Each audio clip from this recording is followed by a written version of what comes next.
ሰላም ጤና ይስጥልን ውድ የላንጋኖ ሚዲያ ተከታታዮች የዛሬውን አጫጭር የስፖርት መረጃዎች ይዘንላችሁ ቀርበናል።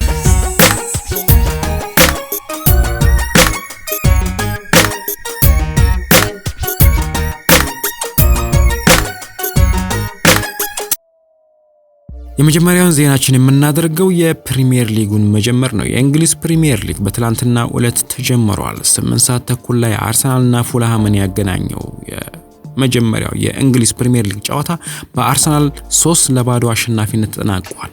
ጎሎቹን ላካዜት፣ ጋብሪኤልና ኦባሚያንግ አስቆጥረዋል። ሁለት ኳሶችን ደግሞ አዲስ ፈራሚው ዊሊያን አመሻሽቶ በማቀበል መልካም ጅማሬውን አድርጓል። ጨዋታውን ፉልሃሞች መልካም በሚባል ሁኔታ ቢጀምሩትም የኋላ ኋላ ግን ውጤታማ መሆን የቻለው አርሰናል ነው። ከጨዋታው ጋር የተያያዙ አንዳንድ ሁኔታዎችን እንንገራችሁ። ፉልሃም በለንደን እየቀናው ያለ አይመስልም። ባለፉት 11 የለንደን ደርቢ ጨዋታዎች ተሸንፈዋል። በ2018-2019 በፕሪሚየር ሊጉ በነበሩበት ጊዜ 10 ተከታታይ የለንደን ደርቢ ጨዋታዎች ተሸንፈዋል። ትናንትና በመጀመሪያው የፕሪሚየር ሊግ ጨዋታ ሽንፈትን አስተናግደዋል። አርሰናሎች ከ2009-2010 ውድድር ዓመት በኋላ ተከታታይ የፕሪሚየር ሊግ የመክፈቻ ጨዋታን ሲያሸንፉ የዘንድሮ የመጀመሪያቸው ነው። ባለፈው ዓመትም ኒውካስል ዩናይትድን ማሸነፍ ችሎ ነበር። ዘንድሮም በድል ጀምረዋል። ፉልሃሞች ደግሞ 3 ተከታታይ የፕሪሚየር ሊግ ጨዋታዎችን ወይም ደግሞ 3 ተከታታይ የመክፈቻ ቀን ጨዋታዎችን ተሸንፈዋል። በ2006-2007፣ 2008-2009 እና ዘንድሮ ተሸንፈዋል። አርሰናል የትናንትናውን ጨምሮ 11 ብራዚላውያንን ተጠቅመዋል። ከአርሰናል የተሻለ ብዙ ብራዚላውያን በፕሪሚየር ሊግ ጨዋታ የተጠቀሙት ቼልሲና ማንቸስተር ሲቲ ሲሆኑ 12 ጨዋታዎችን ተጠቅመዋል። የአርሰናሉ አሌክዛንደር ላካዜት 4 ጎሎችን ፉልሃም ላይ ማስቆጠር ችሏል። እንዲሁም ላካዜት አዲስ ታሪክም ሰርቷል። በፕሪሚየር ሊግ መክፈቻ ቀን ጨዋታዎች ላይ የመጀመሪያዎቹን 2 ጎል ያስቆጠረ የመጀመሪያው ተጫዋች ነው። ከዚህም በፊት በ2018-2019 በመጀመሪያ ዓመቱ ሌስተር ሲቲ ላይ ያስቆጠረ ሲሆን ትላንትናም የመጀመሪያውን የፕሪሚየር ሊግ ጎል ማስቆጠር ችሏል። ፒየር ኤመሪክ ኦባሚያንግ ደግሞ ለአርሰናል በተከታታይ በመጀመሪያ ቀን ጨዋታ ጎል ያስቆጠረ ሁለተኛው ተጫዋች ሆኗል። ባለፈው ዓመት ኒውካስልን 1-0 ሲያሸንፉ ያስቆጠረ ሲሆን ዘንድሮም ፉልሃም ላይ 3ኛውን ጎል አስቆጥሯል። ከዚህም በፊት 2 የመክፈቻ ቀን ጨዋታዎችን ለአርሰናል በማድረግ ጎል ማስቆጠር የቻለው ሮቤርቶ ፔሬዝ ነበረ።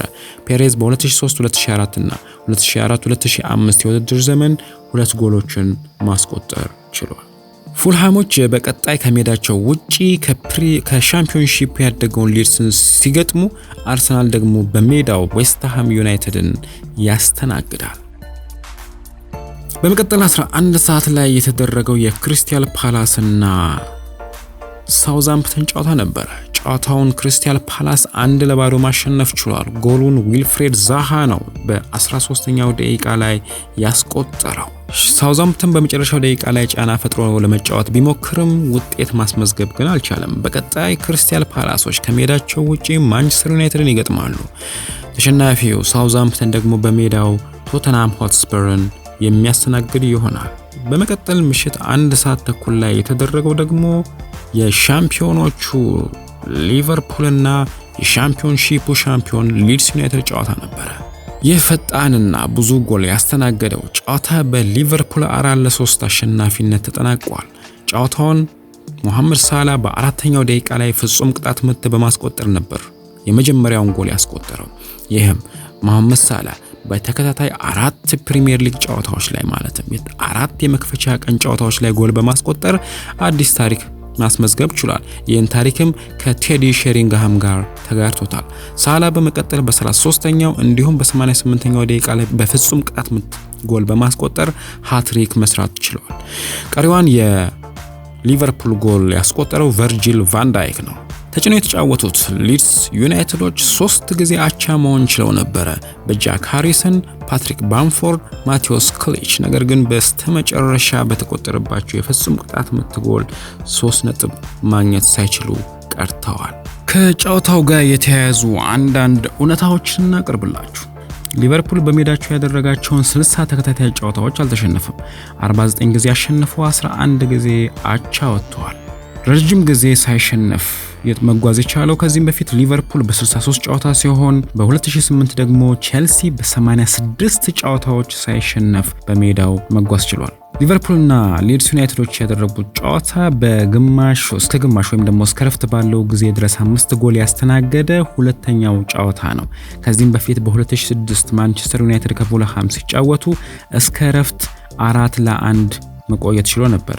በስተመጨረሻ ማንቸስተር ዩናይትድ 5-1 ማሸነፍ ችሏል። ሊቨርፑል ከ1982 ወዲህ በሜዳው በሁለት ተከታታይ ጨዋታዎች 3 እና ከዛ በላይ ሲያስተናግድ የዘንድሮ የመጀመሪያው ነው። ሊቨርፑል ሞሐመድ ሳላ ባስቆጠረባቸው ያለፉት 35 ጨዋታዎች በሙሉ ማሸነፍ ችሏል። ይሄ ደግሞ ከፍተኛው ሪከርድ ነው። ከዚህም በፊት በአንድ አጥቂ ወይም ደግሞ በአንድ ተጫዋች ጎል ከተቆጠረ በኋላ ቡድኑ ያልተሸነፈው የዋይኒ ሮኒ ሪከርድ ነበር። ዋይኒ ሮኒ ለማንቸስተር ዩናይትድ 34 ጊዜ ጎል አስቆጥሮ 34ቱንም ጊዜ ጨዋታውን ማሸነፍ ችለዋል። አሁን ደግሞ ሞሐመድ ሳላ 35 ጊዜ ለሊቨርፑል ባስቆጠረባቸው ጨዋታዎች በአጠቃላይ ማሸነፍ ችለዋል። ቫን ዳይክ በትናንትናው ዕለት ጎል ካስቆጠረ በኋላ ስህተት ሰርቷል። ቫን ዳይክ ባለፉት 4 ጨዋታዎች 2 ስህተትን ሰርቷል። ነገር ግን ከዛ በፊት በ154 ጨዋታዎች የሰራው አንድ ስህተት ብቻ ነበር። ከ2002 የውድድር ዓመት ወዲህ ጃክ ሃሪሰን፣ ፓትሪክ ባምፎርድ እና ማቱስ ኪሊች በመጀመሪያው ቀን የሊድስ ጨዋታቸው ላይ ተሰልፈው ጎል ያስቆጠሩ ተጫዋቾች ሆነዋል። አለን ስሚዝም በ1998 ለሊድስ ዩናይትድ ተሰልፎ ሊቨርፑል ላይ ጎል ማስቆጠር ችሎ ነበር። በቀጣይ ሊቨርፑሎች ከሜዳቸው ውጪ ቼልሲን የሚገጥሙ ሲሆን ሊድስ ዩናይትድ ደግሞ ፉልሃምን በሜዳው ያስተናግዳል። ምሽት 4 ሰዓት ላይ የተደረገው የዌስትሃም ዩናይትድ እና ኒውካስል ዩናይትድ ጨዋታ ደግሞ በኒውካስል ዩናይትድ አሸናፊነት ተጠናቋል። ለኒውካስል ጎሎቹን ካለም ዊልሰን እና ጄቭ ሄንድሪክ ከረፍት መልስ ማስቆጠር ችለዋል። በቀጣይ ተሸናፊው ዌስትሃም ከሜዳው ውጪ አርሰናልን ሲያስተናግድ፣ ኒውካስሎች ደግሞ በሜዳቸው ብራይተን እና ሆቭ አልቢዮንን የሚያስተናግዱ ይሆናል። በእንግሊዝ ፕሪሚየር ሊግ ዛሬም 2 ጨዋታዎች ቀጥሎ የሚካሄዱ ይሆናል። ዌስት ብሮሚች አልቢዮን ከሌስተር ሲቲ እንዲሁም ቶተንሃም ሆትስፐር ከኤቨርተን የሚያደርጉት ጨዋታ የሚጠበቅ ጨዋታ ነው።